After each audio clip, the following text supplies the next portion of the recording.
Chapter 21. "Where are we now?" Zoran asked, hiccuping when a giggle tried to escape him. He twitched and resisted scratching the area. Mandra said it only made it worse. Attic, Traylon chuckled, before wincing. Mandra? How long will this last? Keelan asked in a slightly higher voice than normal. "We got out before we were bitten too much. A few minutes to an hour at the most," he said, through gritted teeth. "Goddess, I hate those things." Haven chuckled and watched Vox and Viper scratch at the small insect bites on their skin.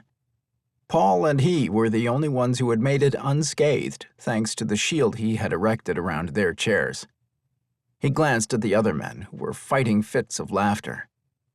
"Thank you," Paul muttered, with an amused grin. "Well, we know what trap Jabir set," Haven commented dryly. "I wonder who will be next." "Phoenix," Paul murmured in awe, his eyes rising to the ceiling of the attic. "Sweet goddess," Haven's voice echoed, even as the voices of the other men faded to silence. None of the men noticed that the ride had come to a stop by itself, or that the straps had retracted. They were all too focused on the beauty above them.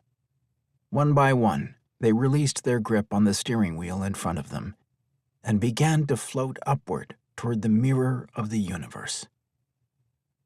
Creon's throat closed when he saw his sweet, precious daughter flying against the backdrop of the universe. Tears burned his eyes when he gazed up at her. Stars glittered through her body at times, making her appear ethereal. "Phoenix," he whispered. Phoenix turned and froze. Her feathery wings and tail were fanned out around her. Her eyes were as black as her feathers, only deep inside them he could see the swirling of vast galaxies and stars. "Daddy," Phoenix whispered, staring back at him through eyes filled with love and trust. "Eyes shows the queen how beautiful the worlds are." "Yes, you are, aren't you?" Creon replied in a thick tone. "How did you make this?" Phoenix gazed around her and smiled. "It's my playgrounds. I sees lots of colors." "I see lots of colors too, honey," Creon murmured, looking around him at the glowing galaxies. "Creon," Zoran said, staring into the distance with a frown when he floated close to them. "Some of these stars are not on our charts." "I know," Creon muttered. "Daddy, I's waiting for the queen, but I's getting tired," Phoenix whispered, her eyes drooping. "I'll share this with her, Phoenix," Creon promised. "Come to me." Creon opened his arms, caught the soft body of his daughter, and pulled her close to him. He held her close when the world began to fade, and he felt his body slowly lowering back to the chairs below.